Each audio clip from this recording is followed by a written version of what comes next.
Corbin Carroll was back in the lineup for the Diamondbacks, and he became the first rookie ever. I'm talking about the first human in the history of baseball to put up this stat line. The Yankees' offensive struggles, they continued, but Cody Bellinger, he can't say the same. He went yard again. Mookie Betts went yard 2 more times in yesterday's game. Can he catch Ronald Acuna Jr. in the MVP race? All of that in today's MLB Recap, a series in which we recap every single game almost every single day. And a reminder, use code Fuzzy on SeatGeek if you're going to any baseball games anytime soon. If you guys like roller coasters, well, you're in luck because this was one of the most back and forth roller coaster games of the entire 2023 first half. Arenado, his reign of terror continued. He belted a 2-run home run in the third. Back-to-back games with a home run. He's going to grab another one later, so stay tuned for that. But again, this game went full-blown Six Flags, and here comes the roller coaster. Jake Burger, he's up to 19 home runs. Andrew Vaughn, he made it 5-2 after a double. Okay, now it's 5-4. Jake Burger, he helped himself to seconds, and there's another RBI extra base hit. That time he drove in 2. And then there's another 2-run base hit. The White Sox are now winning 6-5.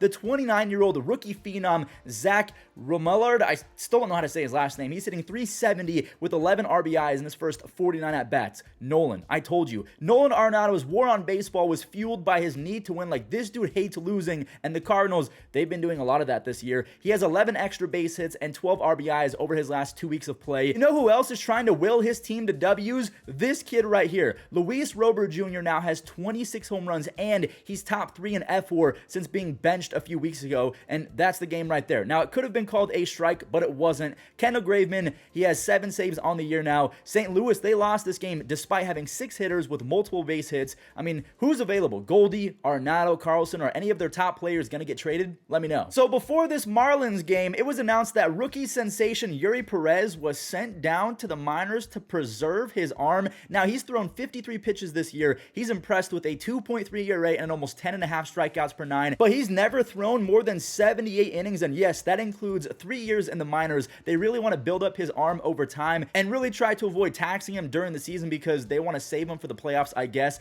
Can the Miami Marlins make the playoffs without him? He's been their best guy. Like, no disrespect to Jesus Luzardo, the Lizard. He's been insane, but Yuri, he's kind of been their ace. All right, let's see if the Marlins can steal a W and calm fans down against the Phillies, who are currently riding a 12-game road win streak. Garrett Cooper, his solo home run put his team up by 3, and Sandy Alcantara, he's getting closer and closer to becoming his old self. Yes, he gave up a tank to JT Realmuto, but Realmuto rakes, no shame in that. Sandy, he almost went 7 innings. He allowed just that 1 run. He struck out 5. He has a 2.8 ERA over his last 3 starts. AJ Puck, he has been solid all year long, but the Miami Marlins have been using him a ton, and it's showing as of late. His arm is kind of falling off right in front of our eyes. After an RBI double to Alec Boehm, this happened. That ball has a chance of being caught. All he has to do is stick his glove up, and oh no, rookie Dame Myers, he's not used to being in center field in Miami because he just got called up. He completely botched a home run robbery attempt that could have been an easy home run robbery in my opinion. I'm saying that as if I'm a supreme athlete. I'm sitting at a desk talking about baseball, but Pache's pinch hit 2-run home run put the Phillies up by 1, and Craig Kimbrell, he has been automatic for over a month now. He has 14 saves. The Phillies have won 3 games in a row, and they've won 13 games in a row on the road. So we just talked about Yuri Perez being optioned to the minors. What about a guy coming back from the minors? Alek Manoah, he made his return. He started off by striking out 4 over the first 3 frames,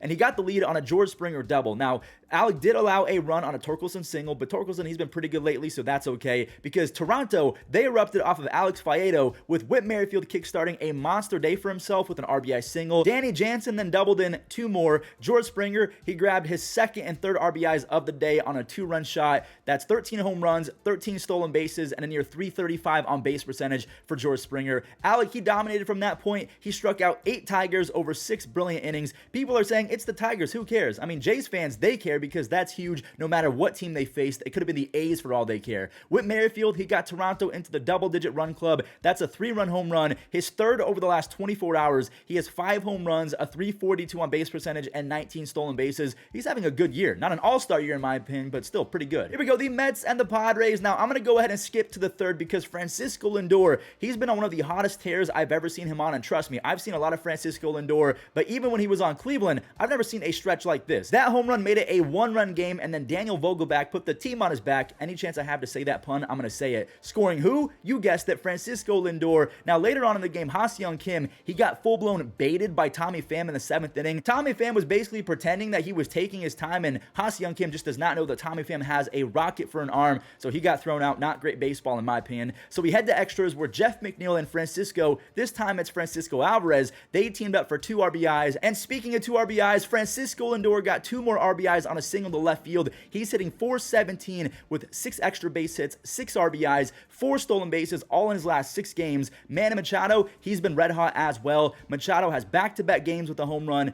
4 consecutive games with multiple base hits. He's now hitting .440 with 11 RBIs and 4 home runs in the month of July, but the Mets do win 7-5. The Mets have now won 6 in a row. I don't know if you guys can hear this. Yeah, the garbage people are here. They're here to pick up the 2023 Yankees offense, but we'll talk about them in a second. So the Padres fall to 41-47, while the Giants, they are the exact inverse of that. They're 47-41 after this loss to the Rockies. I'm sorry, spoilers. 3 swings decided the entire fate of this game. Ryan McMahon, he teed off for his 14th home run. He also has 45 RBIs and 14 DRS, 14 defensive run saves already. He's got to be one of the top 5 or 10 most underrated players in baseball. Brandon Crawford, he's been atrocious since last year. He has an 83 OPS plus since last year, but that's cool. Or at least it was cool for a few seconds, because Colorado rookie phenom Ezequiel Tovar, he stole all of those runs back and then some. He's 21 years old, hitting .313 with 5 home runs and 18 RBIs over his last 21 games. And look who got the save, Daniel Bard. He missed a ton of time with anxiety. He has not yet earned the closing role back, but maybe after this 8-pitch inning, he's going to be back in that position. He looked pretty good. The Rockies, they won 5-2. Here we go, the Braves and the Rays, 2 of the best teams in baseball. Tyler Glasnow struck out 4 hitters in the first inning, and then he was given the lead on Wander Franco's 11th home run. He could be MLB's best shortstop, not if Corey Seager has anything to say about that. More on him in just a second. But Glasnow, he was locked in, but this Atlanta lineup, it's only a matter of time. Sean Murphy now has 16 home runs and a 160 OPS plus. Charlie Morton struck out 6 hitters. He almost went 7 innings, so he was really good. Raisel Iglesias, he's getting save opportunity after save opportunity. He now has 16, even though he basically missed a month of the season due to injury.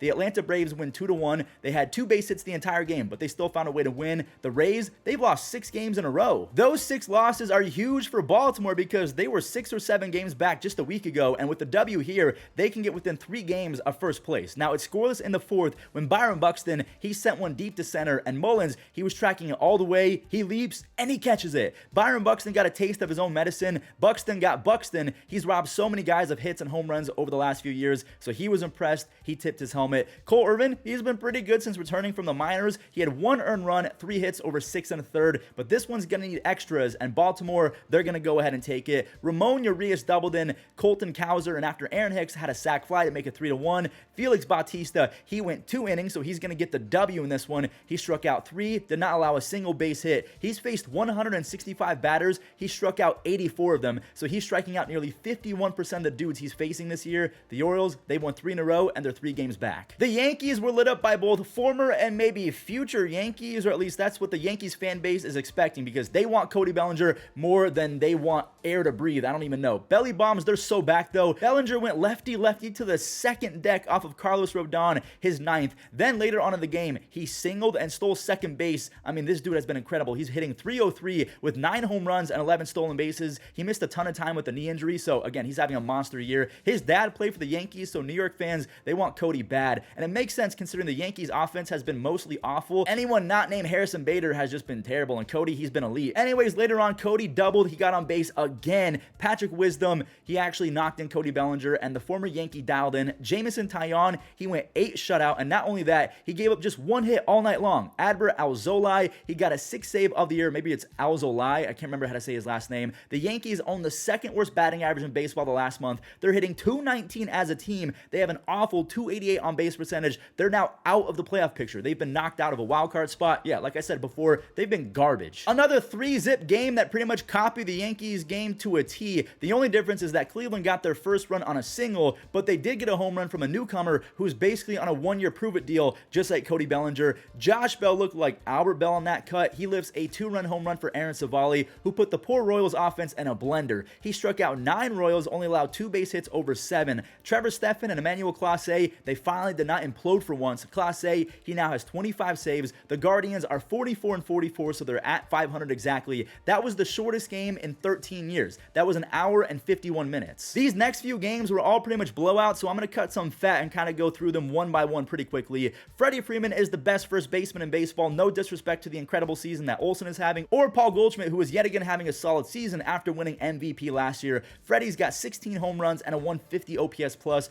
Look at Joe Adell. He robs Max Muncy. But the joy for Angels fans didn't last long, as JD and Mookie both had big days. JD ripped his 21st home run. He had 16 home runs in 139 games last year. He has 21 in 71 games this year. Mookie made it a 3 spot on his 24th home run. JD, he then laced his 20th double. He's one of the handful of guys with 20 doubles and 20 home runs. Mickey Moniak, this Moniak kid stays raking. He's hitting .310 with 22 extra base hits and 126 at-bats. That made Halo fans feel something. They were tingling, but Mookie, he stole the momentum back. He set a career high in home runs last year with 35. He's already at 25 now. He's on pace for 45 plus. There's a 2-run double, so he is also in that 20 double, 20 home run club, along with JD Martinez and a few other guys like Luis Robert Jr. Will Smith, he made it double digits on his 13th home run. It still blows my mind that as a catcher, he has a career 131 OPS plus. Now, before we show the Arizona game, I'm so sorry, Angels fans. I'm going to go ahead and show this meme right here because that's exactly what you've been going through. You're so strong, but how are you alive? So the Dodgers have won 3 games in a row, and thankfully, Corbin Carroll avoided major injury. We thought that he was maybe going to be done for the rest of the year, but they got some good news. He was back in the lineup, and he turned back the clock like 60 years. Look at that bunt single up. I mean, a lot of you don't even know what a bunt is. The dude flies. It's now 1-0, and it's 4-0 now because Lourdes Gurriel, he flat out rakes. He's got 15 home runs, 53 RBIs. Okay, now make it 54 RBIs after that double in the 5th inning. Corbin, oh, man, this kid is so crazy. He stole second in the 6th, and then he stole third, ended up scoring on a throwing error. With those 2 stolen bases, Corbin became the first rookie ever, like in the history of Major League Baseball, to have 15 home runs and 25 stolen bases before the All-Star break. Zach Gallen, he stole some buried treasure from 5 Pirates. That's just me saying he struck out 5 Pirates over 7. He has a 3.04 ERA. Good thing that the Diamondbacks won this game because the Dodgers, they would have been in first place if the Diamondbacks lost. They're only a half game back of first. Luis Castillo is going to need his offense to pick him up after his defense allowed a run in the 3rd, and they immediately answered. Colton Wong, he's been worthless, but there he is with an RBI single. J-Rod then ripped a huge 2-run single for the lead in Kelnick. He took a walk with the bases loaded later on. Seattle, they were really pouring it on as Mike Ford, he cleared everything on a double. That 3-run double gives him 16 RBIs in his first 78 at-bats as a Mariner, and it's crazy because he was on the Mariners last year, but he was also on the Giants, the Braves, and the Angels. He got passed around, but now he's back with Seattle, and he's finally raking. Colton Wong,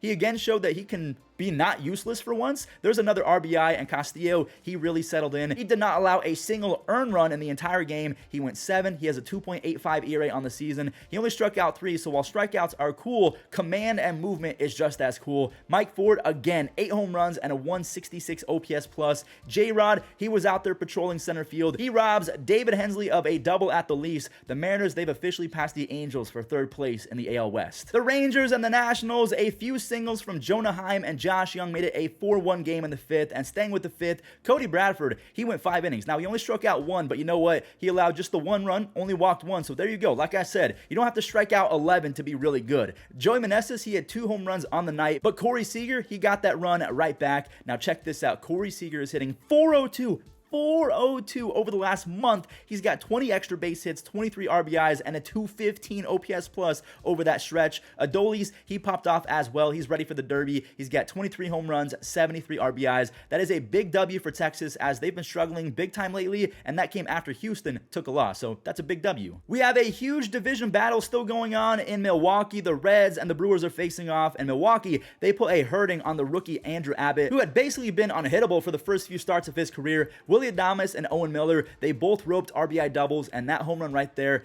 that stings. Then again, Joey Wiemer, he's hitting .293 with the 152 OPS plus versus lefties, so he's so good against them. Ellie De La Cruz, he got on for Joey Votto, and Joey, he went 417 feet for a clutch 2-run home run. It was clutch for all of like 5 seconds because Adames, he did the same. Willie, he's hitting .300 with 6 extra base hits and 8 RBIs over his last 7 games. Devin Williams came in after the Brewers were kind of in some trouble in the 9th inning. He struck out 2. He's got 19 19 saves. The Brewers have won 2 in a row. They're 1 game back of Cincy for first place. From the Reds to the Red Sox, Yu Chang was back in the lineup. He was facing off against the A's. He plated 2 on a single to kickstart a huge second inning for the Boston Red Sox. Jarren Duran and Justin Turner, they both had RBI singles, and then even though Seth Brown made it close on a 2-run home run in the 7th, it wasn't really a close game per se. Adam Duvall, he grabbed another RBI single, and I guess this was just the baseball equivalent of Tinder or Hinge because singles were everywhere. Boston, they went easy 7-3. They won 3 in a row. They are 2 games back of the Yankees for